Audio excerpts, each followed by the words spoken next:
আসসালামু আলাইকুম।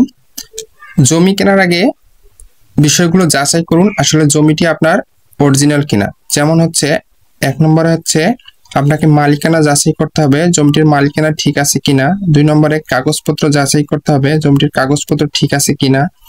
তৃতীয়ত নকশা, অর্থাৎ জমিটির নকশা দেখে যাচাই করতে হবে আসলে নকশা ঠিকঠাক মতো আছে কিনা।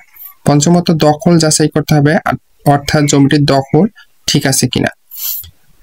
পঞ্চমত মামলা যাচাই করতে হবে, অর্থাৎ জমিটিতে কোনো মামলা আছে কিনা। ষষ্ঠত খাজনা যাচাই করতে হবে, অর্থাৎ জমিটিতে খাজনা দেওয়া আছে কিনা। 7 নম্বর সপ্তম বন্ধকি জমি কিনা সেটা যাচাই করতে হবে। 8 নম্বর হচ্ছে উন্নয়ন, জমিটিতে উন্নয়ন কর দেওয়া আছে কিনা। 9 নম্বর হচ্ছে নাবালকের সম্পদ কিনা, অর্থাৎ নাবালকের সম্পদ ক্রয় করা যাবে না। 18 বছরের নিচে যদি কেউ জমি বিক্রয় করতে চায় তাহলে তার জমি ক্রয় করা যাবে না। ধন্যবাদ। আসসালামু আলাইকুম।